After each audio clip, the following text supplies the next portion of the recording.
Et voilà, nous sommes en ligne. Donc nous avons eh bien déjà plusieurs personnes connectées. Bonsoir à vous tous qui nous écoutez.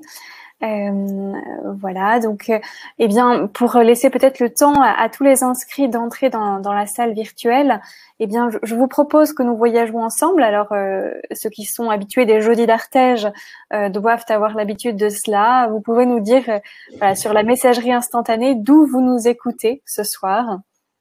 Voilà, de quelle ville de France ou même de l'étranger, hein, eh bien vous nous écoutez. Voilà, vous pouvez l'inscrire sur la messagerie instantanée à droite et comme ça, je vais dire un petit peu les localisations et nous pourrons voyager ensemble. Alors, première personne, Nantes. Alors voilà, j'ai Nantes. Eh bien, Dunkerque, Limoges, Perpignan, Nantes de nouveau, Morzine. Morzine, je ne sais pas s'il reste encore de la neige. Munich. Alors, Douvres la Délivrande, je ne vois pas où c'est. Dijon, Chartres, le Solaire à côté de Perpignan, ou le Soleil peut-être, doit-on dire.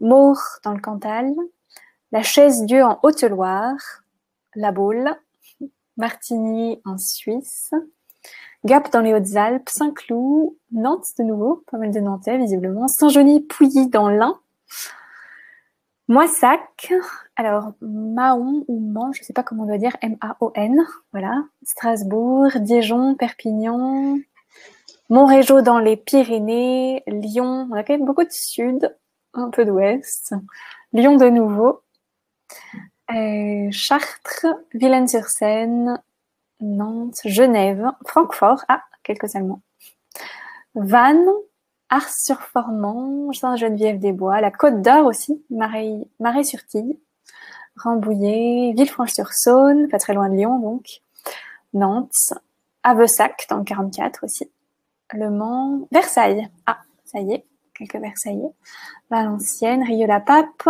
Rivier d'Almont, alors Rivier d'Almont c'est en montagne je crois, Sainte-Anne-d'Auray dans le Morbihan, quelle chance. Je vois pourquoi, oui. Paris, Mâcon, la Normandie, Hauteville-sur-Mer, ça doit être très beau aussi. Le Maroc est présent avec Rabat, Mauges, Maine-et-Loire, Frontignan, les Landes, Le Teil en Ardèche. Attention, on ne faut pas se tromper. C'est pas en Drôme, c'est bien en Ardèche. Donc, Tarare dans le Rhône aussi, Paris, Lyon de nouveau, Bagnères de Bigorre, Viroflay, Dinan dans le 22, Aubenas, quelques Ardéchois ce soir, voilà, Ancenis. Eh bien, merci à tous.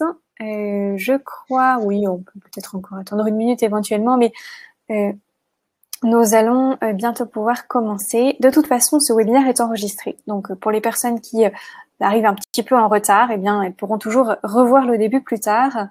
Et je vois que j'ai même déjà des questions. Donc, je vais officiellement commencer.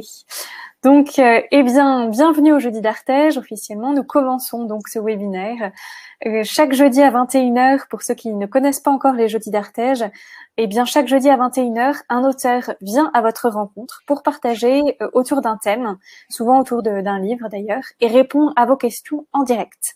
Nous avons déjà reçu de nombreux auteurs, dont Monseigneur Ray sur l'islam, l'abbé Grosjean sur le thème « Donner sa vie », Mélina et Pascal Oudot sur Travail et vie de famille, une perspective chrétienne, Gabriel Cluzel qui nous a parlé des enjeux de l'enracinement, de la culture française, Blanche Streb également, plutôt sur la bioéthique. La semaine prochaine, nous recevrons François-Xavier Clément qui évoquera la voie de l'éducation intégrale en famille et à l'école pour des enfants heureux, libres et responsables. Beau programme. Nous aurons ensuite un autre webinaire sur l'éducation avec les enjeux que pose aujourd'hui le numérique. Et nous recevrons plus tard de nouveau l'abbé Grosjean, Inès Pellissier du Rosa, l'abbé Mathieu Daucher. Voilà, tout ce programme, vous pouvez le retrouver dans la rubrique webinaire du site web des éditions Artege. Et vous pouvez même d'ailleurs réécouter les webinaires passés, puisqu'ils sont enregistrés et proposés dans cette rubrique. Alors, le format, c'est toujours le même, 1h30 de webinaire, avec au début 30 minutes d'exposé, puis 1 heure de questions-réponses avec l'auteur. Vous pouvez d'ailleurs dès à présent écrire vos questions sur la messagerie instantanée. C'est bien réglé en mode confidentiel. ce qui signifie que c'est normal si vous ne voyez pas les interventions ou les questions des autres personnes qui sont connectées. Voilà, je suis la seule à pouvoir le consulter et j'en poserai le plus grand nombre à l'intervenant. Voilà, ce soir nous sommes avec le père Joël Guibert. Mon père, bonsoir et merci de prendre ce temps. Voilà, bonsoir. Merci de prendre ce temps avec nous.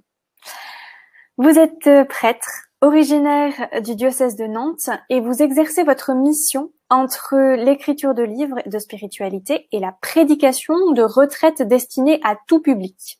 Vous êtes l'auteur, entre autres, de livres intitulés donc Jésus, maître de vie intérieure, Renaître d'en haut, l'art d'être libre, Contempler l'au-delà et Léonie Martin, la faiblesse transfigurée.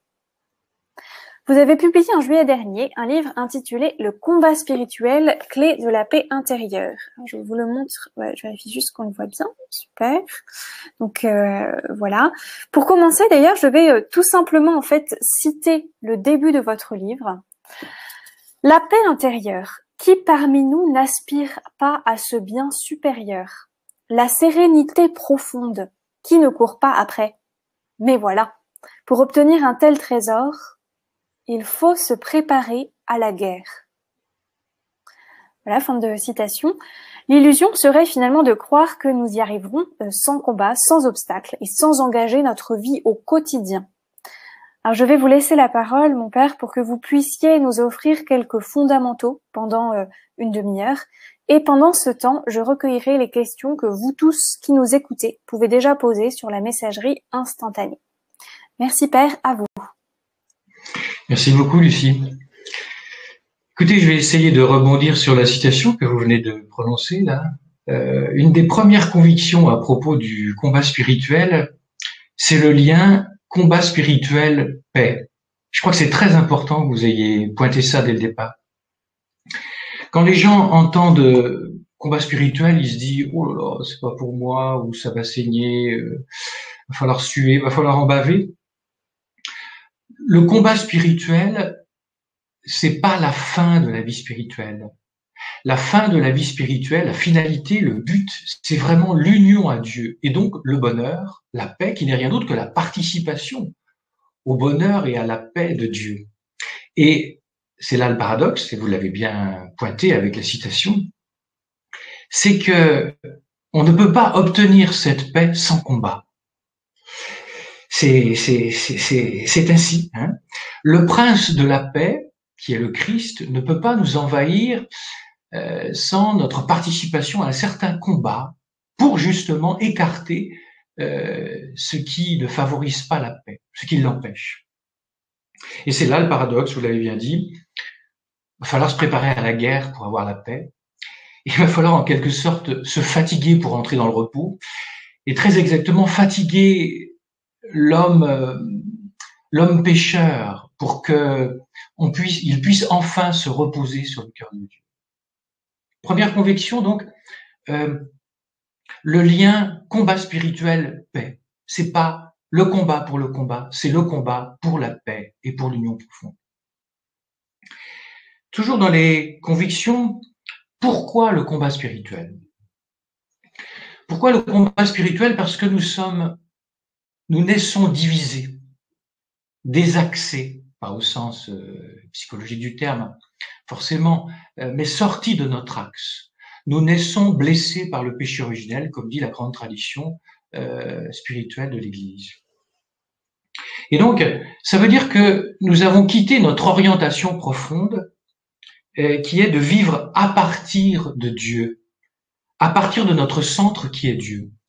Je crois que c'est Jean de la Croix qui dit que Dieu est le centre de l'âme. Qu'est-ce que c'est le combat spirituel? C'est réunir toutes ces forces à partir du centre qui est Dieu. Ça s'en va un peu dans tous les sens dans notre vie depuis le péché originel. Si vous voulez, nous ressemblons en quelque sorte à une roue sortie de son axe. Alors si vous faites quelques kilomètres sur l'autoroute avec cette voiture avec des roues désaxées, bonjour le dos, quoi, hein. Et ça va quand même un peu mieux si la roue est dans l'axe. Et le combat spirituel vise à retrouver notre axe, à vivre à partir de notre axe. Je crois que c'est Marthe Robin qui doit avoir une parole comme ça. Elle dit, Notre monde le monde actuel est désaxé, il est comme sorti de son axe, sorti de Dieu. Et donc le combat spirituel va viser à réorienter tout notre être autour de cet axe créateur, recréateur, c'est-à-dire Dieu, Père, Fils et Saint-Esprit. Une autre conviction extrêmement importante, on n'est pas dans des convictions qui sont éloignées du concret, parce que ça fonde les travaux pratiques du combat spirituel. Cette conviction est la suivante, c'est que le combat spirituel est en fait d'abord l'affaire de Dieu. Combien imaginent que combattre spirituel, il va falloir se débrouiller tout seul avec nos propres forces, nos propres vertus. En fait, on serait laissé à nous-mêmes. On peut dire d'une certaine manière que le combat spirituel a déjà été gagné par la mort et la résurrection de notre Seigneur Jésus. Il a déjà gagné tous les combats spirituels. Tous les combats spirituels que nous menons, que les hommes mènent, même ceux qui ne sont pas chrétiens. Et que va être le combat spirituel? En fait, le combat spirituel, essentiellement, c'est se brancher sur la victoire du Christ qui, comme il le dit lui-même, a vaincu le monde. Alors vous voyez que ça change tout. C'est pas moi avec un gros bras de fer qui vais devoir me débrouiller tout seul pour combattre. Il s'agit plutôt de se brancher sur le Christ, de se recevoir de lui, et il nous a donné toutes les armes pour vivre et sortir victorieux du combat spirituel. Alors, ces canaux qui nous permettent de nous relier à Dieu, et donc à sa victoire dans le combat spirituel, sont multiples. Il y a bien sûr en premier l'Église, qui est vraiment l'épouse du Christ, et à l'intérieur de cette première fontaine fondamentale, il y a les 7 fontaines que sont les sacrements. Il y a aussi les sacramentaux. Il ne faut pas oublier la prière, la charité fraternelle, l'ascèse, la mortification, j'espère qu'on va en parler, parce que ça fait partie désormais un peu des gros mots. Vous voyez bien que l'Église est un peu en crise, et pas simplement pour des histoires morales, mais peut-être d'abord pour des histoires mystiques de vie théologale. Il y a un oubli assez étonnant et un peu inquiétant de la mortification dans le discours pastoral. La Sainte Vierge, je le disais, comme vraiment maîtresse de notre vie spirituelle, comme une mère. N'oublions pas les anges, n'oublions pas les saints et plein d'autres canaux. Vous savez, c'est déjà une grande part du combat spirituel gagné quand les personnes comprennent et surtout pratiquent le fait non plus de combattre par soi tout seul, mais de se mettre en état de se recevoir de la victoire du Christ. Je vais vous dire, vous me présentiez en disant que je prêche des retraites. Il y a vraiment une constante que je remarque dans les retraites. Quand des retraitants entrent dans cette vue-là, c'est-à-dire de se brancher sur le Christ et d'apprendre à se recevoir de lui, alors tout change. Leur vie chrétienne est complètement changée. D'abord, vous avez affaire à des chrétiens qui sont beaucoup moins tendus. Excusez-moi, arriver sur un chantier et savoir qu'il y a quelqu'un qui nous précède avec sa truelle, qui s'appelle l'Esprit Saint, vous comprenez, ça fatigue un petit peu moins que de devoir construire la maison tout seul. Avançons, d'autres convictions, d'autres éléments extrêmement importants, puisqu'il y a bataille, c'est important de connaître les ennemis. Quelles sont les grandes forces en présence? Quels sont les ennemis auxquels va falloir qu'on fasse face, avec qui on va falloir se battre? L'Écriture et les grands témoins de la tradition spirituelle, je pense par exemple à Thomas d'Aquin, Saint Augustin avant lui, et Saint Jean de la Croix, eh bien, ils nous parlent de 3 grands ennemis de l'âme. On trouve ça explicitement chez Thomas d'Aquin et Jean de la Croix, la chair, le diable et le monde. Essayons de reprendre ces 3. La chair, tout d'abord. Attention, je précise, ça ne se cantonne pas, ça ne se réduit pas à la sexualité. Quand les gens entendent ce mot chair, ils pensent à péché de chair. C'est beaucoup plus large. On peut dire que la chair, c'est un peu l'homme qui boucle sur lui-même et qui veut essayer de se sauver par ses propres facultés. Et la chair comprend aussi la concupiscence, c'est-à-dire cette inclination au péché et qu'il va falloir redresser. Le diable maintenant. Alors, dans le livre, pour ceux qui l'ont lu ou qui s'apprêtent peut-être à le lire, je n'aborde pas les attaques extraordinaires, style possession, infestation, etc. Ce qui m'intéresse, c'est les attaques ordinaires, c'est-à-dire ce qu'on appelle la tentation. Hein, la tentation ordinaire.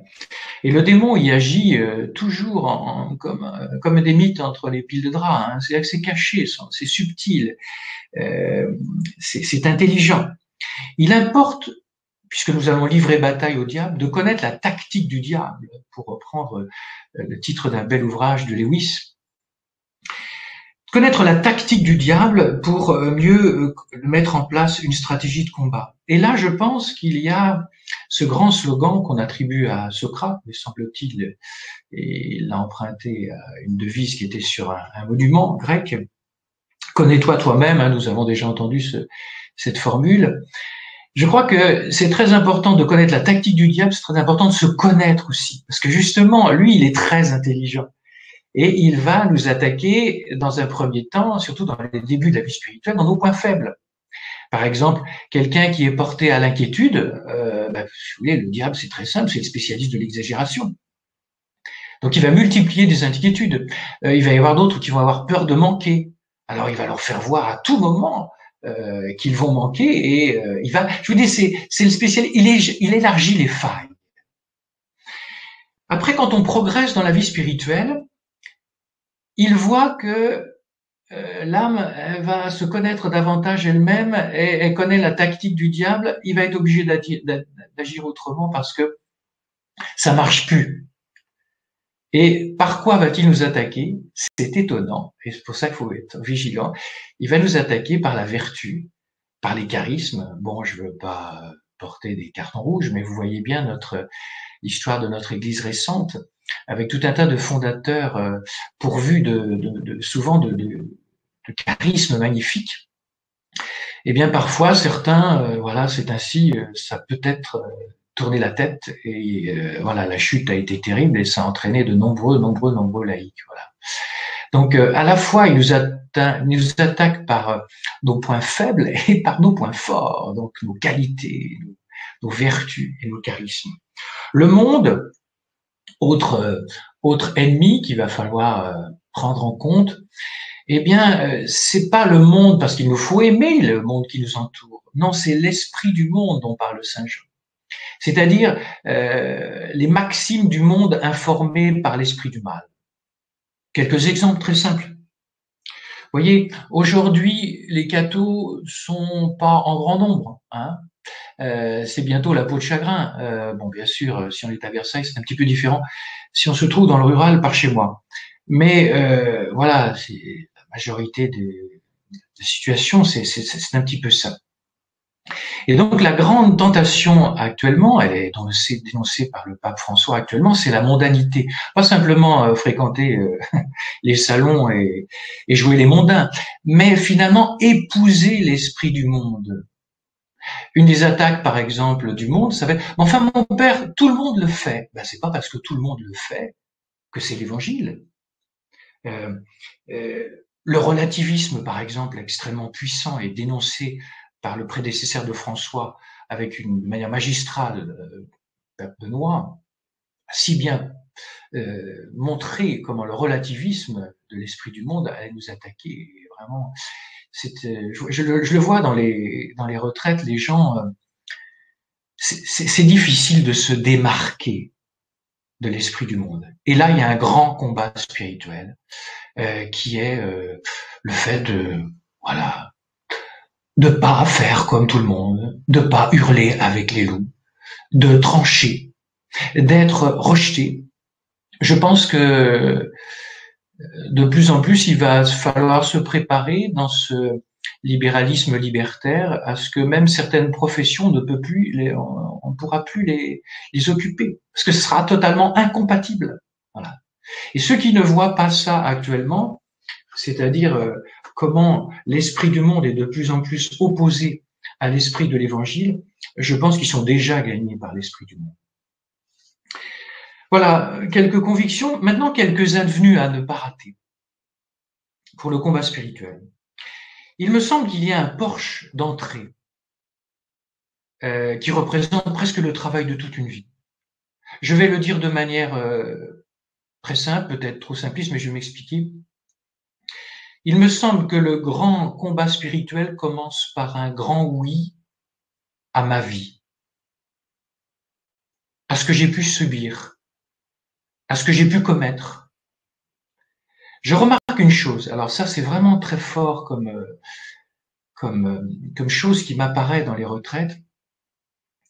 Je remarque que les personnes qui n'ont pas prononcé un grand oui à leur vie, à ce qu'ils sont aujourd'hui, à ce qu'ils ont été, à leur histoire, à leur bain familial, à leurs limites personnelles, à leurs tendances pécheresses. Quand je dis oui, c'est pas multiplier les péchés, mais c'est dire oui à la pâte humaine. Eh bien, je m'aperçois que ces personnes génèrent de l'amertume.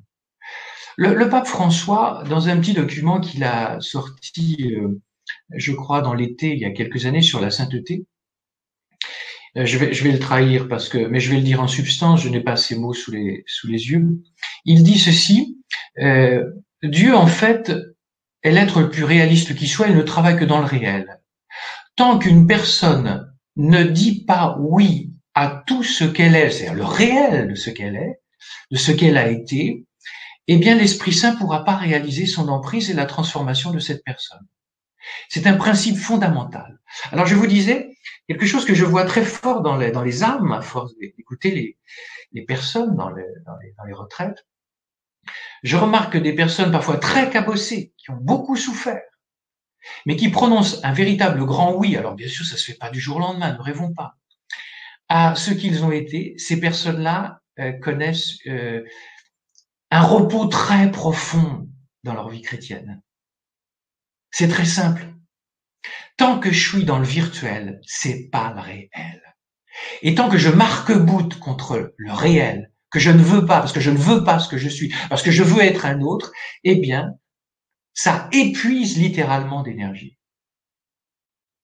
Tandis que si la personne commence à dire oui, voilà, je sais pas, un tempérament facilement inquiet, voilà, et elle va finir par dire oui, curieusement, elle va connaître une paix profonde, cette personne. Une autre piste très importante. Le gros problème de la vie spirituelle, de la vie humaine, c'est en fait qu'on a un moi tout à fait énorme, infatué, quoi. Et c'est ce que les pères de l'Église appellent la philotie. Philotie, ça veut tout simplement dire amour démesuré de soi. Et il y a un combat extrêmement important, me semble-t-il, à mener, qui est contre cette obsession du moi. Comment on va le faire? Comment on va le mener? Eh bien, il me semble, par exemple, en direction de Dieu, on va pratiquer de plus en plus un oubli de soi. Et la prière est un lieu par excellence. Regardez comment, à moins d'être déjà rendu dans des sphères, mais voilà, on ne peut pas faire l'économie de la purification. Regardez dans votre prière comment dans les débuts de la prière, en fait, beaucoup se recherchent eux-mêmes. Ils veulent des câlins, ils vont à la prière pour avoir une certaine paix. En fait, c'est le moi qui se recherche, tout en cherchant Dieu. Et il y a souvent une période un peu bascule, quand la personne passe du moi au toi. C'est-à-dire, moins je me recherche moi, mais je vais venir à la prière pour lui, pour toi, Seigneur Jésus. Et là, il y a une guérison de la philotie qui se fait presque malgré soi, puisque c'est Jésus qui la réalise.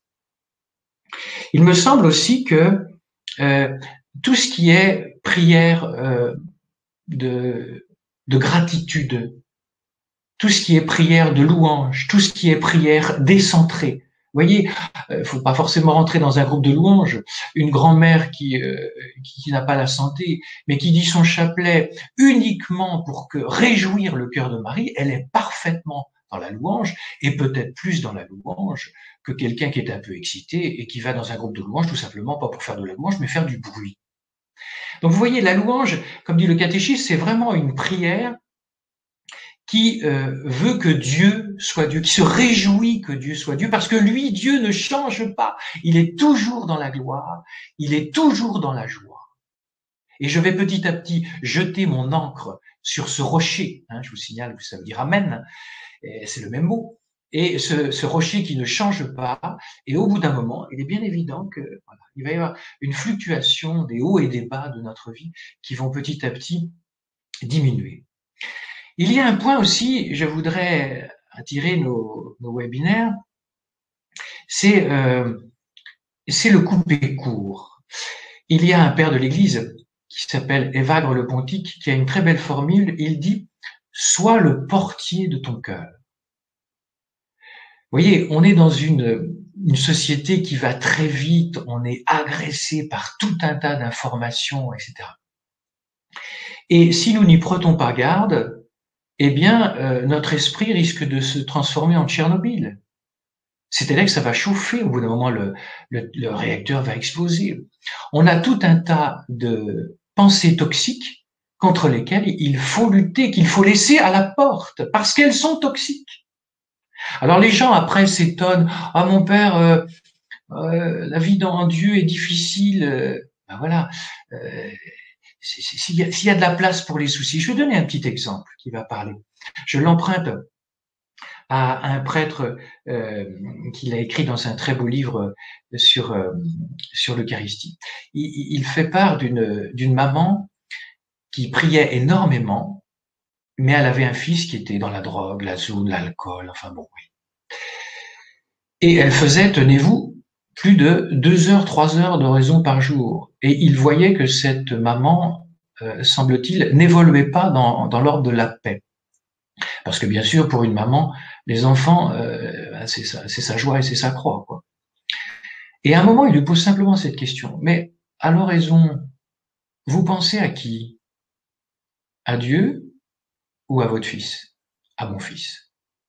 Donc vous comprenez, tant qu'il n'y a pas d'abandon et de lâcher prise des soucis, des pensées toxiques, Dieu ne peut pas prendre. Et en fait, c'est le petit vélo noir qui voilà. Et la personne en ressort pire à la fin de l'oraison qu'au début de l'oraison. Je vous dis ça parce que c'est une découverte plus récente que j'ai faite dans les dernières années de cette lutte contre les pensées toxiques. Je parle pas des mauvaises pensées, vous voyez bien, comme les gens penseraient, des pensées nauséabondes. Non, non, je pense des pensées toxiques. Et je dirais même des pensées qui sont apparemment bonnes, avoir un projet pastoral, mais trop y penser. Comment voulez-vous que Dieu prenne la place si on y pense trop, puisqu'il ne prend que la place qu'on lui donne? Voilà encore un domaine très important. Je vois que l'heure avance, Lucie, je vais terminer, parce que la demi-heure est à peine arrivée. Je crois qu'aujourd'hui, vous le disiez dans l'introduction, il y a toute une ascèse en forme de délestage, trop de bruit, trop vite, etc., etc. Les chrétiens comme les autres sont dans ce monde. S'ils ne prennent pas garde, ils vont se laisser prendre par ce rythme de fou, de 4G, de 5G bientôt. Et c'est pas possible. Vous voyez, il y a un saint qui dit, le père de Chaminade dit que Dieu agit vite, mais il agit jamais dans la précipitation. Il y a un grand travail à faire dans nos vies chrétiennes si nous voulons que l'Esprit Saint nous recentre, nous axe à nouveau en lui. C'est le travail sur la précipitation. Aujourd'hui, si t'as pas un téléphone dans une main, l'ordinateur dans l'autre et un téléphone portable dans l'autre, t'es arrivé au bout de kermesse, quoi. Donc voilà, la sagesse des anciens dit « Agé quodagis ». Fais ce que tu es en train de faire. Et tu ne peux pas faire 36 choses à la fois. Il y a donc là toute une ascèse. Et je termine, si vous permettez, par une autre découverte pour ma part qui a transformé ma vie de prêtre et de baptisé dans les dernières années. C'est le combat pour apprendre à vivre l'union de volonté. Il y a une chose qui me frappe. Comment les saints font pour avoir une paix très très profonde, une joie très profonde, alors qu'ils vivent très difficiles, des choses très difficiles, ne serait-ce que par exemple les derniers mois de la vie de Thérèse de Lisieux. Le secret de la vie des saints est le nôtre. Arrêtons de faire une sorte d'église à deux étages, comme si les saints c'était pas pour nous. Non, les saints nous sont donnés comme grands frères et grandes sœurs pour que nous mettions nos pas dans le leur. Et le secret des saints, c'est que ils sont constamment rivés sur la volonté de Dieu. Pour le dire très simplement, il leur arrive un événement qui leur plaise ou qui ne leur plaise pas. Ils disent à Dieu, puisque tu le veux, je le veux bien aussi. C'est ce qu'a dit une jeune qui s'appelle Chiara Luce, qui a été béatifiée il y a quelques années, qui est morte à 18 ans d'un cancer. Voyez, Dieu ne veut pas la souffrance, mais il se sert de tout et il est présent en tout. Il n'y a pas de situation dans notre vie qui serait une sorte de no God's land, d'un lieu où Dieu serait absent. Et plus je vais me laisser faire, plus je vais rejoindre sa volonté. Ce n'est pas du fatalisme, c'est l'union de volonté. Plus je vais goûter à cette paix profonde. Moi, je vous le dis très simplement, et je termine là-dessus. Ma vie vraiment de prêtre a été vraiment changée, tout particulièrement avec ces 2-3 axes découvertes récentes. Voilà. À vous, Lucie. Merci, Père. Alors, première question qui a été répétée plusieurs fois. Peut-être, quel métier vous semble incompatible avec la vie spirituelle? Voilà, pouvez-vous citer quelques professions qu'il ne sera bientôt plus possible d'exercer si l'on veut être chrétien? Ah oui, alors donc c'est pas la vie spirituelle, c'est plutôt avec le monde. Ben, c'est très simple. Vous voyez, toutes les lois sur la bioéthique et la clause de conscience.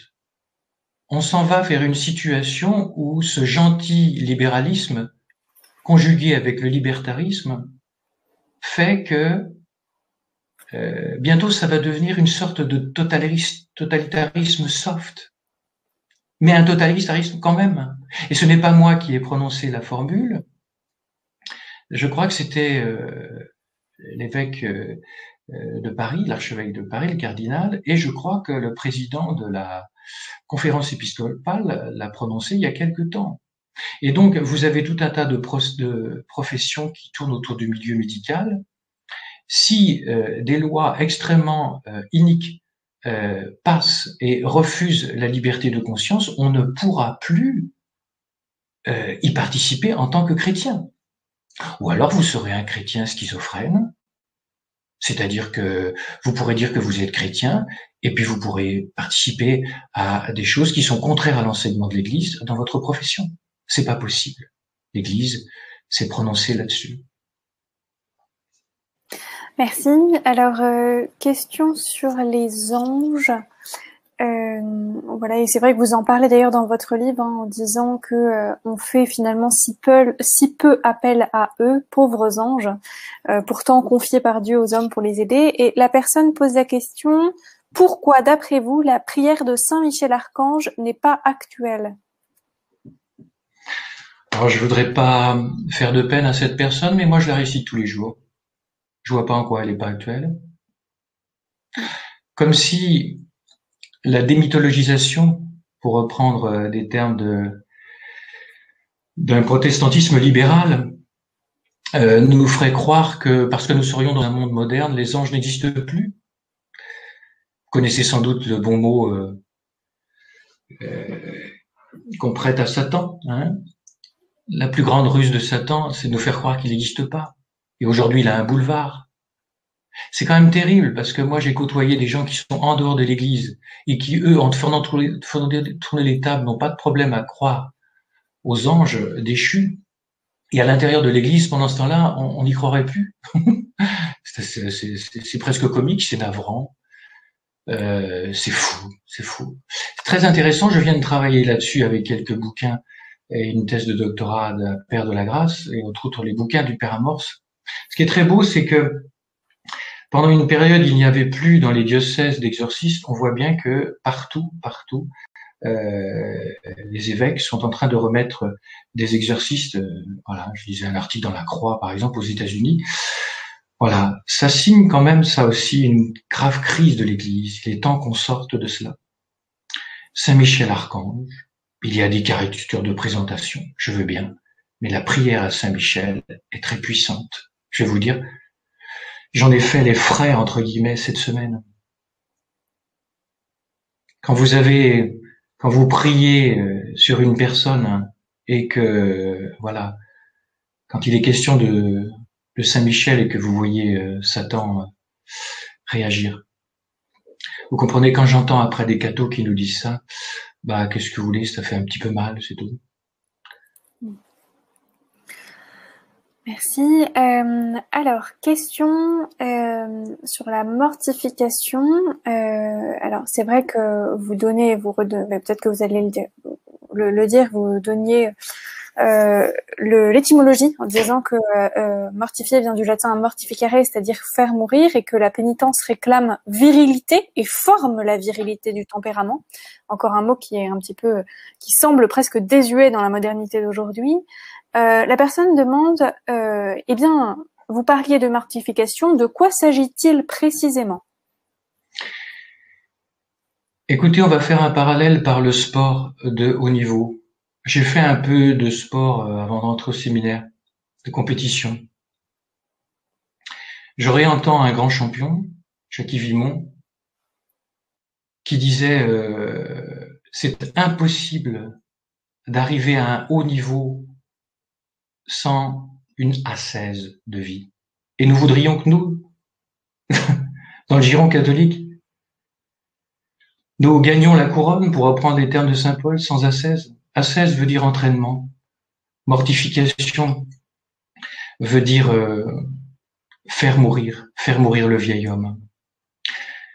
Dans le livre, si la personne lit le passage où il est question, elle verra que les mortifications sont peut-être pas celles qu'elle attend. Par exemple, avant, dans la mortification, par exemple des pères de l'Église, on agissait sur le sommeil, moins de sommeil. Aujourd'hui, la mortification, étant donné que les gens ne dorment pas assez, ce serait de dormir davantage, d'avoir un rythme plus équilibré. Voilà. À propos de la mortification, je voudrais dire quelque chose que j'ai découvert pour ma part dans ma vie d'ascèse depuis quelques années. Vous avez deux manières de faire de l'ascèse.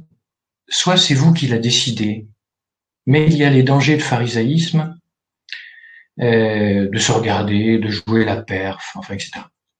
Il y a une autre manière, et ça rejoint ce que je disais dans l'enseignement, c'est-à-dire se recevoir de Dieu. Voyez-vous, dans l'Évangile, il est dit, Jésus dit à des malades, à des lépreux, « Que veux-tu que je fasse pour toi ?» Eh bien, chers chrétiens, nous sommes en carême, la mortification fait partie de la vie chrétienne, l'ascèse fait partie de la vie chrétienne. Moi, je propose à nos chers webinaires de retourner la question de Jésus à Jésus, c'est-à-dire, Jésus, que veux-tu que je fasse pour toi? Qu'est-ce que tu veux que je fasse pour toi comme ascèse? Je me sens bon à rien, j'ai surtout pas envie. Qu'est-ce que tu veux que je fasse pour toi? Quand l'ascèse vient du Seigneur Jésus, elle sera possible. Parce que quand Dieu ordonne, il donne. Et là, cette ascèse, vous n'allez pas à la grosse tête. Vous n'allez pas tomber dans du délire. Parce que ça viendra de Dieu. Je voudrais rajouter aussi ceci. Pour tout ce qui est mortification, je recommande de ne jamais avancer tout seul. Si les personnes qui posent la question pouvaient avoir un père spirituel à qui elles remettent, car une bonne mortification, ça se vit toujours dans l'obéissance. Merci. Une personne demande, dit, excusez-moi, j'ai pas compris le lien entre le sommeil et le combat spirituel. Pouvez-vous, s'il vous plaît, expliquer davantage? Est-ce pour l'équilibre? Oui, il y a beaucoup. Est-ce que vous pensez que l'ascèse, ça serait de tomber en burn-out? Non. Jésus le veut pas. Il nous a donné un corps. Il faut l'aimer. Il y a dans la mortification un juste amour de soi-même. Et donc un juste amour du corps. Et donc il faut dormir parce que nous avons besoin de dormir. Et aujourd'hui, avec les gens qui se couchent de plus en plus tard, qui sont avec des écrans de plus en plus tard qui les empêchent de dormir, il y a une diminution, ce sont les médecins qui le disent. C'est inquiétant. Et donc une des ascèses va être à la fois de se lever quand il faut se lever, hein, ces adolescents qui n'en finissent plus de se lever, mais il faut aussi savoir se coucher. C'est toujours inquiétant de mépriser le corps âme. Voilà. N'oublions pas que dans les axes que nous donne le Seigneur Jésus, tu aimeras le Seigneur ton Dieu, ton prochain et toi-même. Merci. Alors, question sur Satan. Comment se fait-il que Satan agit à visage découvert et que tout le monde ne croit plus en lui? Mais tout simplement parce que, madame ou monsieur qui posait la question, vous avez une grâce de lucidité, mais tout le monde ne l'a pas. Et moi, de toute façon, je peux pas regarder de haut les gens, puisque moi-même, j'ai progressé là-dedans. Si vous voulez, j'y ai toujours cru, mais je me disais tout ça, c'est loin. Et comment j'ai commencé à le voir, Satan, agir, même chez des consacrés. Voilà. Donc moi-même, j'ai bougé. Je dirais bien à cette personne qui se navre que le monde n'y croit pas, vous vivez le combat spirituel au nom de ceux qui ne le vivent pas. Mais ne leur mettez pas de carton rouge ou ne dramatisez pas. C'est Dieu qui vous donne une mission pour vivre de Dieu pour ceux qui ne vivent pas de Dieu, contre le mauvais. Merci. Autre question. Faire confiance à la miséricorde de Dieu, est-ce abandonner le combat? Ah, c'est intéressant cette question. Merci madame ou monsieur. Vous voyez, c'est intéressant parce que la personne se demande si, en faux, hein, je crois que c'est ça qui est derrière, si abandon, ça s'oppose au combat, et combat, ça s'oppose à l'abandon. Je vais essayer de le dire ainsi. En fait, le cœur du combat, c'est d'arriver de s'abandonner à Dieu. Et donc, le combat doit être enchâssé dans l'abandon. Pourquoi? Parce que je vous l'ai dit tout à l'heure, le combat, la victoire du combat, c'est le Seigneur Jésus qui nous l'a obtenu. Autrement dit, on va s'abandonner à la grâce de Dieu qui nous permet de combattre. Et on va s'abandonner à la grâce de Dieu qui va nous donner de vivre le combat. Ensuite, vous allez combattre. Et parfois, vous allez vous rater. Et vous allez vous planter dans une ornière. Et vous allez tomber dans le péché, sans forcément des trucs très graves, un mot plus haut que l'autre dans les coups, j'en sais rien, mon père. Et là, il y a la miséricorde qui a pour mission de nous relever. Et donc, il va falloir s'abandonner à la miséricorde de Dieu. Mais vous croyez pas, chers auditeurs, que s'abandonner à la miséricorde de Dieu alors qu'on est minable, parce qu'on est tombé, on se voit minable, l'idéal du moi, le beau miroir était brisé, vous trouvez pas que c'est un gros combat? Non, arrêtons d'opposer abandon et combat. C'est l'un par l'autre, l'un dans l'autre. Merci. Question. Les tentations de Jésus au désert étaient-elles un combat spirituel? Bien sûr. C'était même, semble-t-il, la quintessence du combat. Hein. Les exégètes parlent des 3 tentations: avoir, pouvoir et valoir. Le pain, le pouvoir, et puis voilà, jette-toi d'en bas, joue les vedettes, etc. C'est comme la quintessence de toutes nos tentations.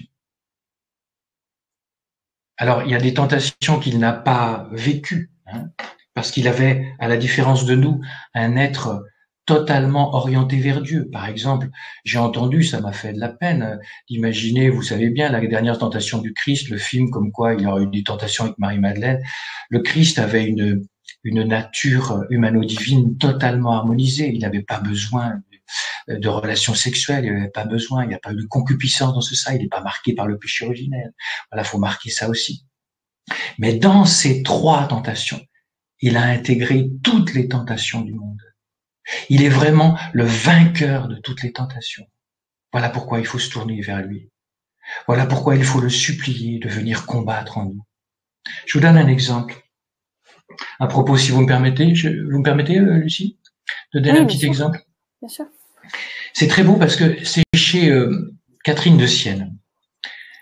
Catherine de Sienne, une amoureuse du Seigneur Jésus, un être parfaitement immaculé, et Jésus permet qu'elle soit attaquée de pensées immondes contre l'impureté, contre la pureté.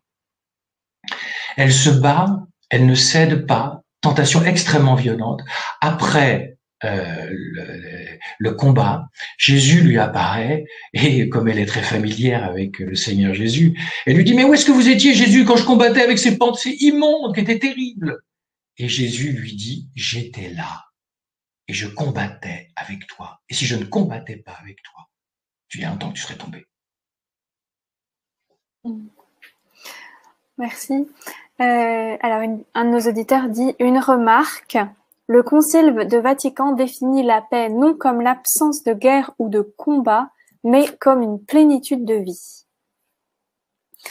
Voilà. Écoutez, le problème, c'est qu'il a entendu le mot guerre au sens de belligérant.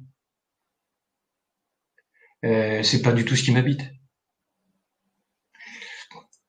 C'est la guerre intérieure.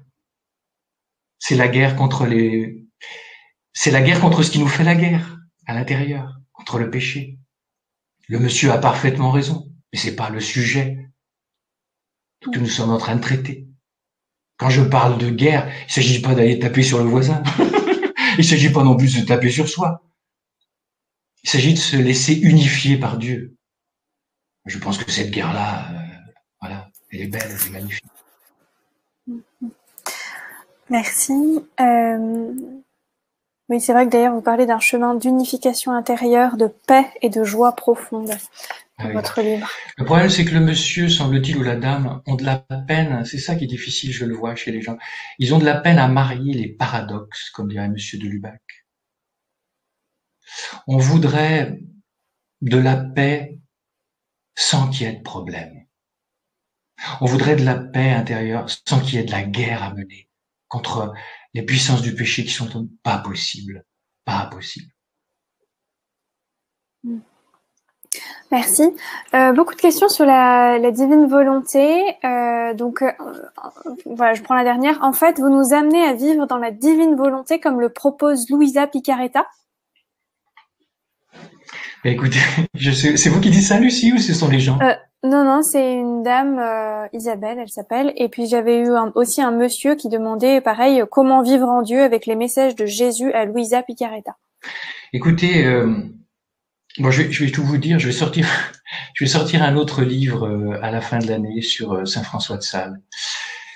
Et chez lui, l'union de volonté, c'est vraiment, à mon avis, le cœur du cœur. Et pourquoi je parle de François de Sales? Parce que j'ai vu pour avoir travaillé un peu Luisa Picaretta, donc cette mystique qui a vécu il y a quelques années, les lecteurs trouveront dans le livre le dernier chapitre des très très belles paroles sur Luisa Picaretta.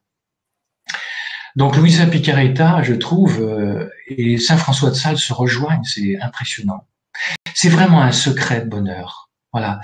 Si on arrête de jargonner, de phosphorer, mais qu'on entre dans l'expérience, je dis ça à tous ceux qui suivent cette session, ce webinaire, si, vous voyez, c'est bien beau de manier des concepts, tout ça, mais si on entre là-dedans, c'est un vrai secret de bonheur sur la terre, un secret de félicité, un secret de sainteté, et je dirais un secret de facilité, c'est-à-dire que la vie va vous paraître beaucoup plus simple. Je vous donne un exemple. De toute façon, vous pouvez pas savoir qui c'est, parce que les témoignages, c'est toujours un peu délicat. Je me souviens avoir accompagné un jour un jeune couple, un peu des recommençants, dans une paroisse où j'étais. Bon, catho, mais vous voyez bien, un peu loin, quoi. Et puis, lui s'est retrouvé sur la paille, sa petite entreprise a capoté. Il s'est retrouvé avec un boulot au SMIC. Et puis on parlait de Dieu. Ils avaient une vraie faim de Dieu, curieusement au cœur de leurs difficultés. Et je lui ai dit, sans trop que je me rende compte, je lui ai dit, vous savez, quand vous allez entrer dans cette vie d'union à Dieu, à sa volonté, d'accueillir vraiment ce qui vient, de correspondre à la volonté de Dieu se manifestant dans l'instant présent, je vous parie, vous verrez, votre vie vous paraîtra beaucoup plus simple. Je le revois 6 mois après, il est toujours payé au SMIC et toujours un peu, voilà, un peu exploité, un peu pour la situation qui était la sienne. Et il me dit, oh mon Père Joël, c'est vraiment, voilà, j'ai vécu dans mon travail cette expérience-là. Oh, mais vous aviez complètement raison, que ma vie est devenue beaucoup plus simple. Et ça rejaillissait bien sûr sur sa vie de couple et sa vie avec ses enfants. Merci. Est-ce que vous pouvez quand même dire en quelques mots, parce qu'en fait je pense qu'il y a des personnes là qui ne connaissent pas Luisa Picarretta, ce qu'est la divine volonté? Alors, la divine volonté, c'est, je vous dis, elle est présente chez tous les saints. Luisa Picarretta, semble-t-il, reçoit une mission un peu particulière pour les temps qui vont venir. Sans entrer dans les détails, un certain nombre de mystiques, style Marthe Robin, même le Père Marie-Eugène, même si le mot est différent chez les saints, parlent d'une nouvelle Pentecôte. C'est-à-dire qu'il va venir une nouvelle Pentecôte sur le monde. Et la grâce de Luisa Picarretta, sa mission, fut d'accepter la volonté de Dieu et de recevoir comme une grâce pour faire entrer ce monde dans la grâce de la nouvelle Pentecôte qui correspondra à l'union de volonté. C'est-à-dire, attention, ce ne sera pas du tout un millénarisme, on ne sera pas du tout dans un nirvana, la vie restera la même, enfin, etc. Mais il y aura une grâce donnée pour que les gens vivent une correspondance à la volonté de Dieu de manière beaucoup plus forte. Il y aura donc une vie de Dieu beaucoup plus forte sur la terre. Alors, je vais essayer de préciser. Ce que semble dire Jésus à Louisa, je parle comme particularité dans ce qui est l'union au divin vouloir. Si vous lisez François de Sales, hein, comme je vous dis, j'ai un petit peu travaillé là cette année, mais vous trouvez les mêmes choses, les choses pareilles chez Thérèse de Lisieux. Enfin, c'est qu'il s'agit de correspondre à la volonté de Dieu. Luisa Picarretta, Jésus lui dit, c'est comme si dans la nouvelle Pentecôte, et elle le vit, semble-t-il, avant, comme une grâce particulière, c'est qu'elle vit plus directement branchée sur la divine volonté. Si vous voulez, actuellement, c'est plutôt moi qui veux essayer de correspondre à la volonté de Dieu, et je peine pour cela. Il va falloir que j'entre petit à petit dans une mort progressive de ma volonté propre, pour que la volonté de Dieu prenne toute sa place. Bien sûr que chez Louisa, il y a cela, mais il y a une grâce comme si la volonté de Dieu va rejoindre les âmes et elles vont être plus directement branchées sur la divine volonté. Je pense que en lisant ce chapitre, les gens comprendront davantage. Si ça les intéresse aussi, j'ai fait le parallèle aussi avec une autre mystique, Conchita Cabrera de Armida, qui parle d'incarnation mystique. Ils trouveront ça dans le bouquin sur la sagesse de la croix. Et là, ils auront des parallèles importants. Mais, vous voyez, c'est bien beau de connaître Luisa Picarretta, c'est bien beau de connaître tout ça. Je vous dis, l'important, c'est de le vivre de l'intérieur et de commencer dès ce soir et dès demain matin à vivre cette union, parce que beaucoup de saints disent, Thérèse d'Avila, Grillon de Montfort disent, l'expérience t'en apprendra beaucoup plus que je peux t'en dire. Merci. Alors, question. Donc, comment combattre les pensées contre la foi? Comment combattre les pensées contre la foi lorsqu'elles semblent rendre l'oraison impossible?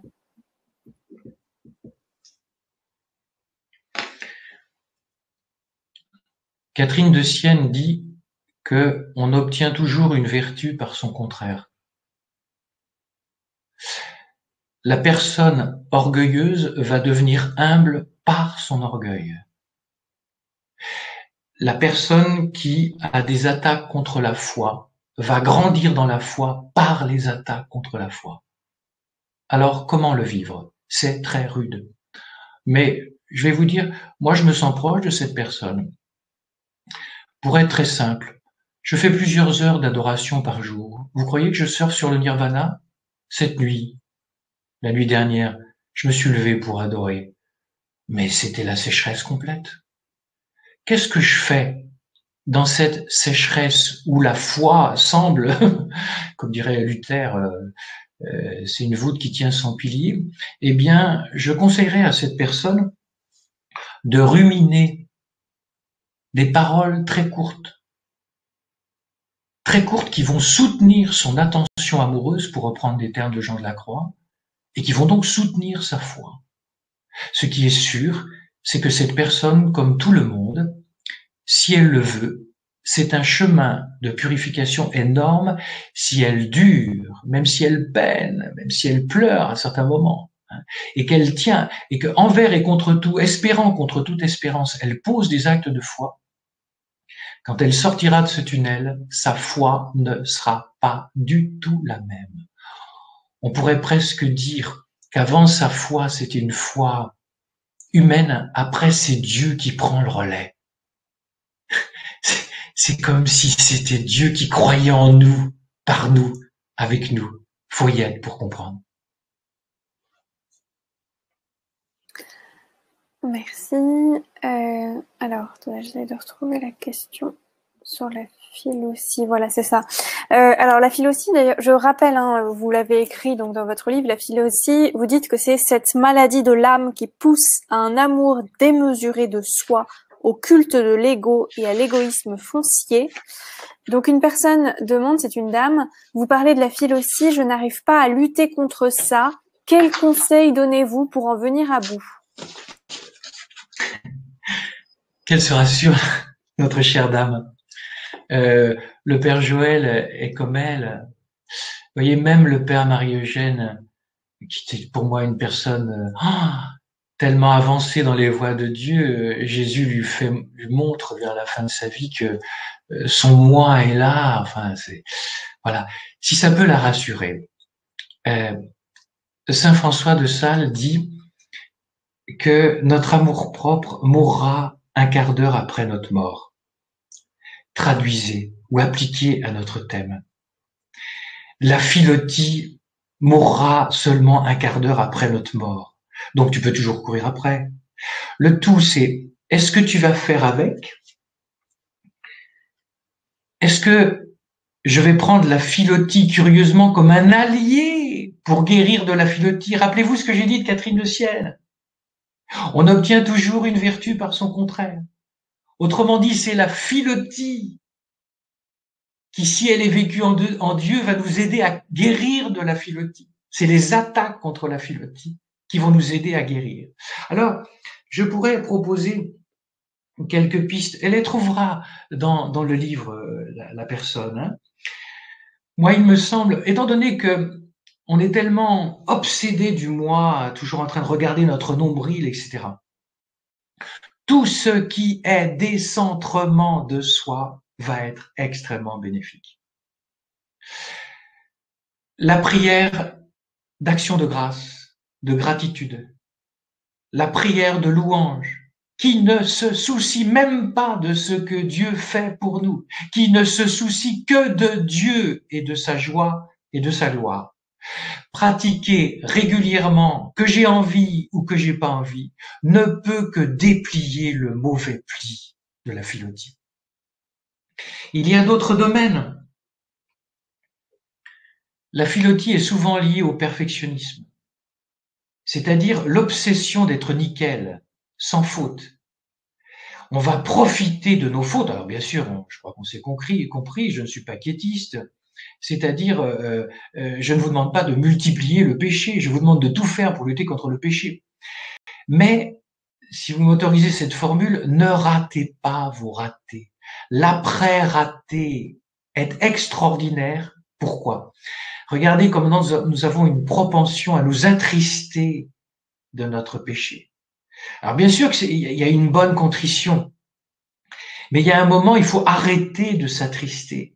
Il faut se décentrer de soi. Vous avez une très belle page, je crois que je l'ai mise dans le livre, hein, sur François d'Assise et son ami Léon, le frère Léon qui traverse un torrent. Et la transparence du torrent renvoie Léon à son péché et il en devient tout triste. Et François d'Assise lui dit, pourquoi tu te regardes? C'est encore de l'orgueil. Tu t'attristes de toi-même. C'est encore de l'orgueil. Regarde Dieu et réjouis-toi que Dieu soit Dieu. Vous trouverez ça dans La sagesse d'un pauvre d'Éloi Leclerc. Il y a aussi quelque chose de très important. Hein. Là, j'ai parlé de la dimension verticale, c'est-à-dire la philotie en direction de Dieu, la relation à Dieu. Il y a aussi maintenant la dimension horizontale. Tout ce qui est charité désintéressée. Ça, c'est une chose aussi que je remarque dans les couples. Je remarque que les couples enclenchent une vitesse turbo dans leur couple quand, ils entrent dans une charité désintéressée vis-à-vis de l'autre, sans attendre en retour. Bien sûr, si le retour vient, on se réjouit, on célèbre ça ensemble. Vous voyez, il ne s'agit pas de bouder. Mais il y a du captatif dans nos relations, pour des prêtres avec ses paroissiens, dans les paroisses, dans les couples, dans les familles. Plus nous allons pratiquer l'amour désintéressé, c'est-à-dire qui donne mais sans attendre en retour. Rappelez-vous l'Évangile. Que ta main gauche ignore ce que donne ta main droite. Lorsque tu appelles des pauvres, invite des pauvres parce qu'ils pourront pas te le rendre, etc. Tout ça, c'est dans le même registre. La charité désintéressée va guérir puissamment de cette obsession, de cet amour démesuré de soi. Je pense que si la personne pratique ces trois choses, c'est pas possible qu'au bout de quelques mois, elle ne voit pas de changement. Merci, c'est vrai que ça me fait penser aussi à ce que vous écrivez quand vous dites oui, la vie spirituelle est abandon, mais elle est aussi don radical de soi. Alors, question maintenant, comment accepter le réel, parfois très douloureux? Le réel est pas simplement douloureux, il peut être terrible.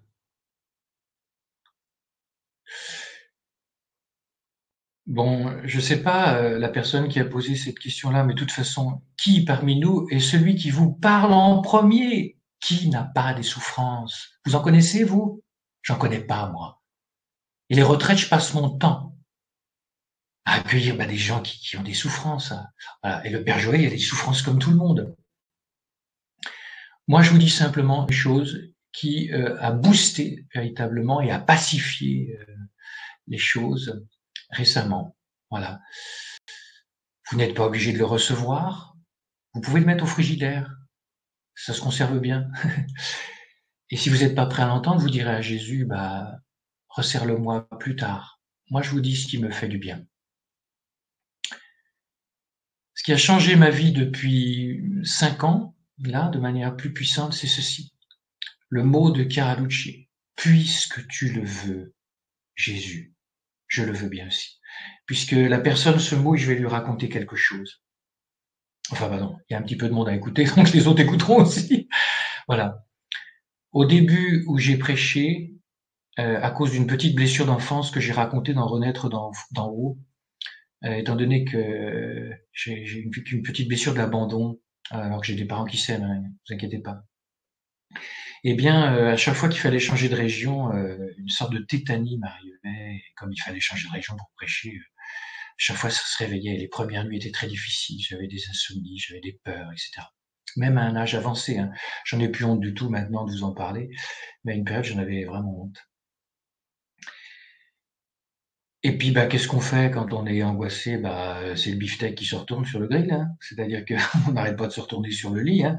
Et puis on veut dormir, et puis on s'énerve et on dort encore moins. Et puis un jour, j'ai découvert cette chose-là, cette réalité de Caralucci.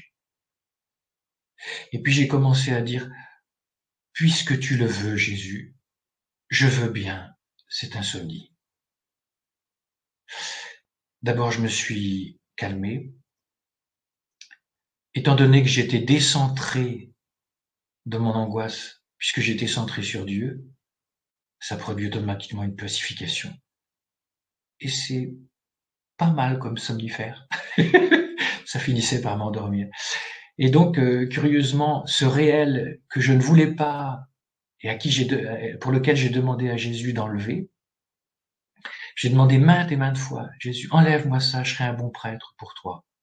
Jusqu'à ce que je comprenne. Bon, il me parle pas, hein, mais enfin, il parle dans l'âme, même s'il m'envoie pas de SMS. C'est comme s'il me disait, dis-moi oui sur ce sur quoi tu m'as pas dit oui jusqu'à maintenant, et tu verras, je ferai un prêtre, mais selon mon cœur. Si la personne, ça lui est pas trop difficile d'entendre cela, qu'elle le vive, elle connaîtra le même bonheur que je connais. Mais je lui dis juste une chose pour terminer. Qu'elle soit patiente, il faut du temps, beaucoup de temps. Je vais utiliser un mot violent, beaucoup d'agonie de la volonté propre qui s'arc-boute contre le réel. Et c'est la source de son manque de paix, de sa perte de paix. Nous n'imaginons pas, c'est Monsieur Freud qui le dit, nous n'imaginons pas l'énergie que nous siphonnons, que nous perdons, nous nous épuisons par refus du réel. Et l'acceptation du réel, c'est Monsieur Vitos qui le dit. Réceptivité, pour reprendre ces termes, produit une recharge d'énergie. Voilà. Alors c'est marrant parce que les psys ont le droit de dire ça, mais quand un curé le dit, il a tout faux. Bah je le dis quand même. Merci, Père. Question, mais une personne, une fille, me dit, est-ce que c'est vraiment la volonté de Dieu? Ne s'agit-il pas plutôt de ce que Dieu permet? Oui, bien sûr, oui, c'est le grand. Oui, bien sûr, je vais donner une précision parce que c'est toujours. La volonté de Dieu ne veut jamais le mal. Pour distinguer, il faudrait donc parler de volonté de Dieu qui le veut et de volonté de Dieu qui le permet. Parce que Dieu ne peut jamais permettre le mal. Et la dame qui pose la question voit très juste, elle a raison. Je vais prendre un exemple. Dieu le Père ne peut pas vouloir la mort sanglante du Fils, au sens de prendre plaisir à voir souffrir son Fils sur la croix. Mais il l'a permis en vue d'un plus grand bien. C'est saint Augustin qui le dit, repris par saint Thomas d'Aquin. Dieu ne veut jamais le mal, mais il est assez puissant pour se servir d'un mal en vue d'un plus grand bien. Alors je voudrais visiter les personnes qui sont en souffrance, qui nous écoutent ou nous regardent. Si ça passe pas ce discours, acceptez-le. Mais fermez pas la porte et dites à Jésus, je suis trop à cran, je peux pas entendre ce discours-là. Mais je ferme pas la porte, je le mets au frigidaire, tu le sortiras quand tu le jugeras bon. Mais c'est le secret de la vie. C'est le secret de la vie, c'est de vivre la souffrance dans l'abandon à Dieu. Parce que là, je permets à Dieu et avec sa paix et sa gloire de venir me visiter. Tandis qu'en restant dans la révolte, ça me ferme à Dieu parce que la révolte est un non.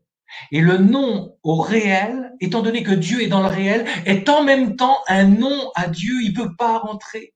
C'est comme s'il me disait, quand je suis arc-bouté, je voudrais bien rentrer chez toi, te donner la paix, mais ta porte est fermée par ton non. Abandonne-toi et je rentrerai chez toi. Et tu vas voir ce que ça va faire. Il le dit dans l'évangile. Apocalypse 3:20. Voici que je frappe à la porte. Si quelqu'un entend ma voix. Ensuite, si quelqu'un m'ouvre, j'entrerai et je prendrai un repas avec lui. Et le repas, vous le savez, dans la Bible, c'est la fête, c'est la commune union, c'est la communion, c'est la joie profonde. Merci. Question sur la mère qui priait sans cesse pour son fils. Une dame dit, vous mentionnez donc cette mère et vous décriviez cette prière comme une pensée toxique. Comment prier ardemment pour une personne sans que ce soit, selon vous, une pensée toxique? Oh, merci madame, c'est une question vraiment vitale. Je ferai le détour par le Notre Père. Vous avez remarqué que le Notre Père comporte 7 demandes. Mais il y a une clé qui l'ouvre, c'est Abba, Père. Et après, on peut défiler les demandes. Et donc, je réponds plus directement à la question. Avant de faire des demandes, il faut s'installer dans l'abandon au Père. Et c'est dans cet écrin que peuvent se planter les demandes. Autrement dit, la louange est fondamentale. Et dans la louange, je vais faire des demandes. Il est bien évident que pour une maman, il faut qu'elle prie pour ses enfants. Mais il y a 2 manières. Soit je le fais de manière tendue, et alors ça va me faire plus de mal que de bien. Je vais vous donner quelques exemples. Il arrive, vous devinez, récemment dans les retraites, assez fréquemment, je veux dire, dans les retraites de rencontrer, je parle dans les retraites ouvertes au peuple de Dieu, de rencontrer des parents qui viennent vous voir avec des soucis pour leur enfant. Je pense à une maman, que vous ne pouvez pas connaître bien sûr, qui est venue avec 2 enfants qui la faisaient souffrir. Et elle dit, mais je fais des neuvaines et des neuvaines, ça bouge pas. Alors je lui ai dit, je vais vous dire quelque chose, ça va être un peu du vitriol. Vous allez me laisser parler jusqu'au bout, vous pourrez poser des questions. Voilà. Je vais vous proposer d'arrêter vos neuvaines parce qu'elles vous font du mal. Mais pourquoi, mon père? Parce que vous n'êtes pas installé dans un abandon profond dans lequel le Père s'occupe de vos enfants, quels que soient les chemins de traverse qu'ils prennent. Rappelez-vous, il y a une parole dans l'évangile de Saint Jean, au chapitre 5, je crois, qui dit « Nul ne peut arracher les enfants qui sont dans la main de mon Père ». Quand je me tracasse trop pour mes enfants, alors j'ai un peu de peine à dire ça, parce qu'on se tracasse jamais assez trop, mais vous voyez, d'un tracas qui sort de la confiance et de l'abandon à Dieu. Ça vous parle pas, Lucie? Eh bien, eh bien, eh bien, alors je ne suis plus dans la condition de fils et de fille. Il faut prier pour nos enfants, mais dans un cœur qui est abandonné au Père, parce que mes enfants sont dans la main du Père. Et c'est sur cette base que je vais pouvoir prier. Merci. Et puis oui, d'ailleurs, il y avait une dame qui mettait en commentaire qu'on pouvait rejoindre des groupes de prière des mères. Voilà. C'est très juste, c'est très très juste. Parce que moi je dis ça très simplement, si vous permettez, Lucie, je vous coupe, je demande pardon. Je croyais que les prières des mères, j'avais une idée un peu préconçue, c'était une prière où les mamans se réunissaient pour prier, jusqu'à ce que j'ai une maman qui en faisait partie, qui est venue à une retraite et qui m'a exactement décrit ce que c'est. C'est vraiment tout abandonné. Ouais. Je recommande vivement à la suite de cette dame qui parle de la prière des mères. D'abord, il y a 2 choses, c'est qu'on n'est plus une mère qui prie pour ses enfants, on est plusieurs mères, souvent avec des situations. Parfois, on peut s'éclairer, s'épauler, ça n'a pas de prix. Pardonnez-moi, Lucie. Merci. Autre question. Donc, quelles sont les formes de prière, à part celle de la prière d'exorciste, pour nous libérer des petits liens avec le péché dans notre quotidien? Il n'y a pas de prière magique qui nous libère du péché. Hein, vous voyez la pointe de mon propos, magique, qui empêcherait la tentation. Par contre, voilà, la prière à Saint Michel, Saint Michel Archange, défendez-nous dans le combat. Mais je vais vous dire, vous n'avez même pas besoin de la connaître. Une personne qui avait des tentations de vertige, du suicide, eh bien, cette personne-là appelait tout simplement Saint Michel. Saint Michel Archange, repousse au loin cette pensée. Voilà, c'est aussi simple que ça. Vous avez aussi une prière que moi j'utilise régulièrement, je la récite tous les jours. Auguste Reine des cieux. Si vous regardez, vous irez voir sur Internet. C'est une prière du bienheureux Père Sestac qui a reçu une imprimatur du pape. Moi, je la recommande vivement. Mais vous voyez bien, mon propos n'est pas de tomber dans des prières style magique. Voilà. Faites appel aux saints aussi du ciel. Parce qu'en fait, les saints nous choisissent plus qu'on les choisit. Merci. Mais développer la relation à Dieu, au personnage divin, personnage du ciel, c'est-à-dire les anges, Saint Michel, la Sainte Vierge, Saint Joseph. On est dans l'année Saint Joseph décrétée par notre pape. Appelez-le. Ils sont tellement au chômage là-haut, tellement on leur fait peu appel. Oui, vous parlez aussi du pouvoir revivifiant de l'oraison, et vous avez un nom de sous-partie qui est assez drôle. C'est dans votre livre, toujours, c'est la prière télécharge Dieu en notre âme. J'avais bien aimé ça me fait un peu rire. Donc, vous savez, si vous me permettez de rebondir, en fait, bon, bien sûr, c'est une expérience un petit peu actuelle, vous voyez bien, avec l'ordinateur. Mais attention, c'est une parole qui dit rien d'autre que ce que dit Jean de la Croix. Il dit « La foi donne Dieu lui-même ». Télécharge, c'est pas mal non plus, ça nous donne le logiciel du bon Dieu. Mais ça donne Dieu, ça télécharge le Dieu. Parce que, vous voyez bien, on est en plein nominalisme. C'est-à-dire, on baigne dans un système de pensée selon lequel, oui, Dieu, oui, il existe, mais, pour ceux qui croient, mais il est loin dans ses nuages. Il n'y a pas plus humain que Dieu. Il n'y a pas d'être plus proche de nous que Dieu. Il n'y a pas plus incarné que Dieu puisqu'il s'est incarné. Et donc, télécharger, c'est intéressant parce que ce qui est dans le cloud, là, ça vient dans mon ordinateur. Ce qui est dans le cloud, dans les nuages du bon Dieu, ça vient dans mon âme.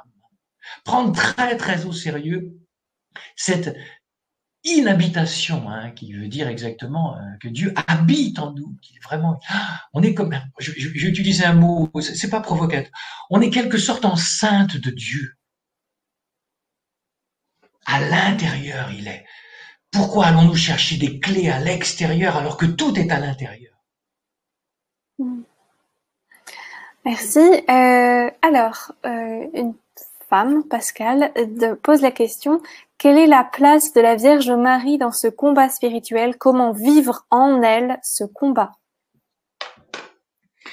Écoutez, si la dame a envie de creuser la question, c'est pas du tout pour parler de ce que j'ai pu écrire, mais c'est parce qu'on peut pas dire beaucoup de choses en peu de temps. J'ai écrit un petit livre aux éditions du Carmel, Vivre en Marie. Elle trouvera tout là-dedans, je veux dire tout, beaucoup de choses. Mais pour nos auditeurs, pour ceux qui n'ont pas le temps de lire, la Vierge Marie, c'est pas la bonne maman du ciel qui serait partie à la retraite avec l'Assomption et puis elle serait assise sur un siège de VIP. Puis Jésus lui dit, repose-toi, maintenant t'as bien travaillé, maman, hein. Non, l'Assomption signe le début de la maternité universelle de Marie. Marie est la mère de la vie de la grâce de toutes les créatures, qu'elles le sachent ou non, qu'elles le veuillent ou non. C'est tout simplement le Concile Vatican II, Lumen Gentium, 62, etc. Et donc, la place de la Vierge Marie dans nos vies ne vient pas de notre sensibilité, du genre « t'es mariale, toi, moi, pas trop ». la place de la Vierge Marie dans nos vies ne vient pas de notre sensibilité, elle vient de la sensibilité du bon Dieu. C'est un choix de Dieu. Lisez la belle encyclique de Jean-Paul II sur Marie, mère du Rédempteur, et vous comprendrez davantage. Et donc, Marie, il y a aucune grâce qui vient du ciel sans qu'elle passe par les mains de la Vierge Marie. Pensez par exemple aux apparitions de la rue du Bac ou de Pellevoisin. Et donc voilà, la Vierge Marie nous est donnée comme notre maman. La maman dans l'ordre de la grâce. Allons-nous lui faire appel? Et c'est la grande, grande intuition de Saint Louis-Marie Grignon de Montfort qui va certainement éclater à nouveau dans la nouvelle Pentecôte. Non seulement ce sera l'union à la divine volonté, mais ce se fera en Marie. Beaucoup de chrétiens ont une vie mariale où ils font des prières à Marie.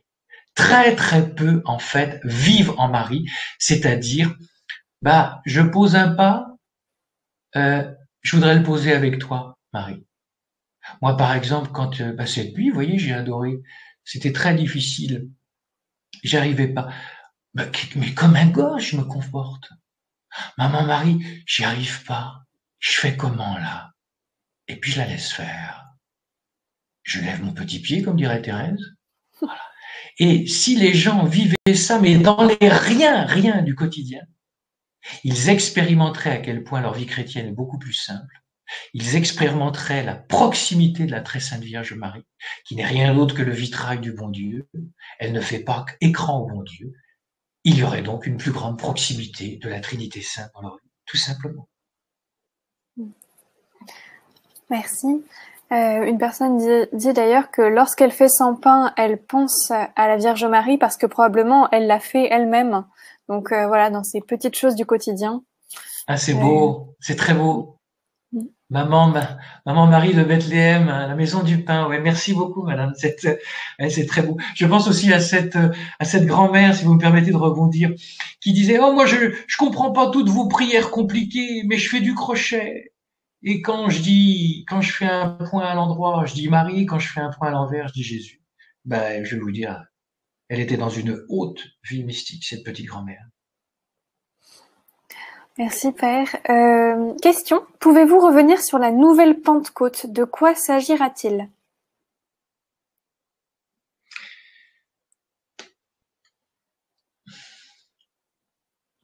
La nouvelle Pentecôte, c'est un don de Dieu qu'il fera. Je voudrais rajouter ceci. C'est une sorte d'effusion de l'Esprit Saint. Si vous me permettez de faire le détour par une prophétie de Marthe Robin, je crois, reçue en 1900. À un moment, elle dit la France tombera très bas. Étonnant d'ailleurs vis-à-vis de la situation actuelle. On a l'impression que les prophéties ne sont plus des prophéties. Elles sont tout simplement l'actualité. En tout cas, elle dit la France tombera très bas, il n'y aura plus de solution au niveau humain. C'est alors que les hommes crieront vers Dieu. Dieu enverra sa mère, qui enverra le Saint-Esprit. Ce sera alors la nouvelle Pentecôte. La France redeviendra la fille aînée d'Église et il y aura à nouveau des vocations envoyées à travers le monde.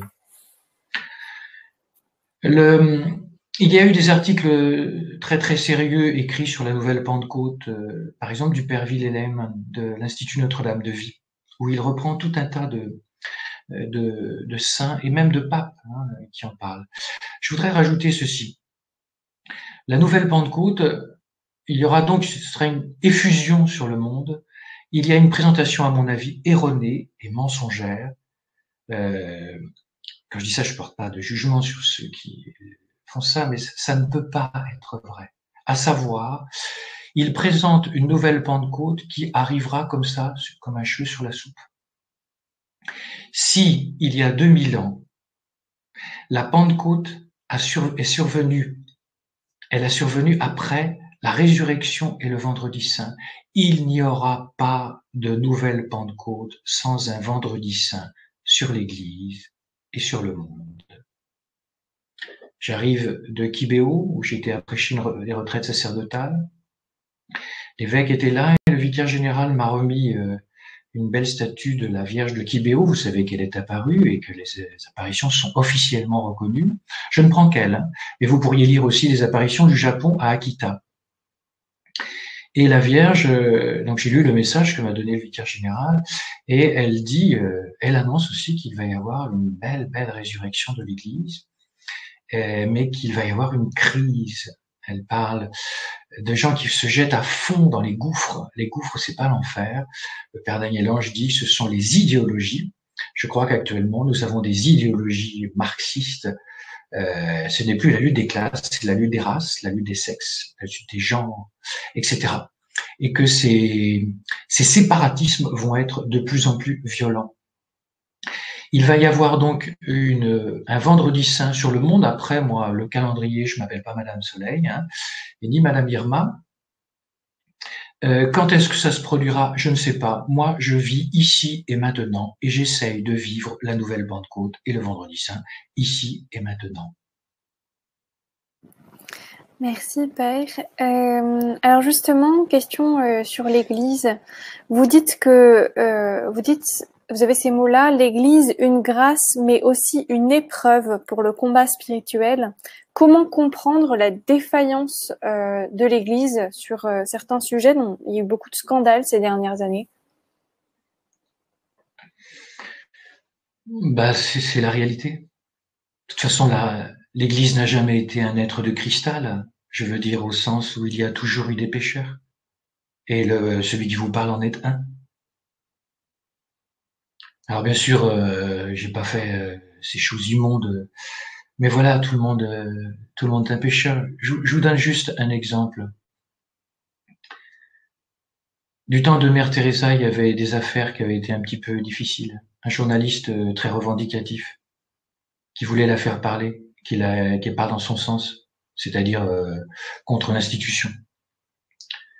Il dit à Mère Teresa, mais enfin, il y a quand même un problème dans l'Église. Elle le regarde et elle dit, oui, il y a un problème, monsieur. C'est vous et moi. Ça calme. Voilà. Il y a deux manières de vivre. Pour répondre plus directement, parce qu'elle a le droit, cette personne, à cette réponse, il y a deux manières de vivre ces drames terribles, par exemple de la pédophilie, de la confusion doctrinale, qui sévit un peu partout maintenant. Mais pour reprendre ces problèmes terribles, ou de fondateurs de communautés voilà, qui ont fait des choses pas belles du tout, quoi. Il y a deux manières. Soit on prend le bazooka, puis on tire sur tout ce qui passe, tout ce qui bouge. Il y a une autre solution, comme le vivait Hildegarde ou Catherine de Sienne, c'est de prendre sur soi les misères du monde et les misères de l'Église, les misères des prêtres, et de les offrir. Mais attention, en nommant les plaies. Une des grandes crises de l'Église actuelle, c'est le pas de vague. Et à force de faire du pas de vague, eh bien on l'a bien payé. Parce qu'on a voulu mettre les affaires de la poussière sous le tapis. Eh bien on voit où on en est maintenant aujourd'hui. Il y a une perte de crédibilité totale, sous couvert, à cause du pas de vague. Ces deux choses, nommer le mal qui atteint l'Église et en même temps ne pas tomber dans du pisse-vinaigre, prendre sur soi les plaies de l'Église, en souffrir. Vous croyez que moi j'en souffre pas? J'aimerais bien que parfois, quand il est question, même de la part de pasteurs de l'Église, quand on parle des victimes, par exemple, mais des victimes des prêtres pédophiles, mais il faudrait aussi parler des prêtres victimes des prêtres pédophiles. Quand vous allez maintenant dans la rue, pour peu que vous soyez habillé comme prêtre, vous êtes pris pour un pédophile potentiel. Il faut le porter, ça, faut le porter. Et on est aussi victime. Mais il y a deux manières, c'est de vivre avec amertume, d'en souffrir et de l'offrir. Et là, ça change tout. Merci Père. Alors nous arrivons, ça y est, à la fin de ce webinaire, même si nous aurions évidemment beaucoup d'autres sujets, d'autres questions à aborder. Je rappelle que vous avez abordé beaucoup d'autres questions et celles dont on a parlé plus en profondeur, bien sûr, dans votre livre qui est ici. J'ai remis le lien sur la messagerie instantanée, hein, le combat spirituel, clé de la paix intérieure. Et j'ai envie de rappeler aussi que ce que vous dites dans votre introduction, c'est que cet essai spirituel, cet essai sur le combat spirituel, pardon, se voudrait le serviteur de notre joie. Voilà, donc pour ne pas oublier cette joie. Et aussi une phrase que j'avais notée, que j'ai trouvée très belle, c'est celle-ci: le Très-Haut a disposé l'homme en capacité de Dieu. Voilà, et vous donnez bien sûr beaucoup de pistes pour nous aider à être en capacité de Dieu, à actualiser cette capacité finalement pour recevoir Dieu dans notre âme. Voilà, merci Père, merci d'avoir été. D'avoir fait l'interface. Voilà, d'avoir été avec nous. Merci aux éditions Artege aussi. Je voulais juste rajouter quelque chose. Monsieur Berriand a toujours de bonnes idées. J'avais proposé un titre, il l'a changé, et je trouve que le titre qu'il a choisi est encore meilleur. Vraiment, ils font du bon travail dans ces éditions Artege. Merci. Eh bien, d'ailleurs, n'oublions pas du coup de parler de celui de la semaine prochaine. Donc voilà, si cela vous a intéressé, eh bien sachez que nous avons sur les 2 prochaines semaines 2 webinaires sur l'éducation. Donc la semaine prochaine, c'est la voie de l'éducation intégrale avec François-Xavier Clément. Donc toujours les jeudis, hein, puisque ce sont les jeudis d'Artege qui iront probablement au moins jusqu'à fin mai. Nous verrons sur l'année scolaire d'après. Donc François-Xavier Clément la semaine prochaine sur la voie de l'éducation intégrale en famille et à l'école des enfants heureux, libres et responsables. Ensuite, la semaine d'après sur le biberon numérique, le défi éducatif à l'heure des enfants hyper connectés, Stéphane Bloco. Et puis, nous aurons ensuite, bien sûr, d'autres webinaires avec, je le disais, hein, Inès Pellissier du Rosa, avec le docteur Patrick Théier aussi de nouveau sur une autre médecine. Voilà, donc vous pouvez retrouver tout ce programme bien sur la rubrique webinaire de du site des éditions Artege. Je le remets en lien.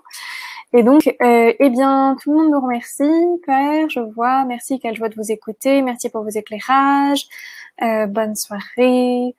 Vous avez répondu à tant d'interrogations. Appel à une nouvelle conversion. Une soirée de grande qualité, beaucoup d'éléments du combat ont été visités. Voilà. Donc, bien, Père, nous n'oublierons pas de prier pour vous, pour vous remercier. Et puis, je vous souhaite... Ah ouais, alors, une personne dit, je savais que ce serait bien, mais là, je suis enchantée. Conférence fabuleuse. C'est gentil. Hervé de Paris. C'est encourageant. Et soyez bénis aussi, les personnes disent. Voilà. Donc, voilà. Bien, bonne soirée, bon repos. Voilà. À tous.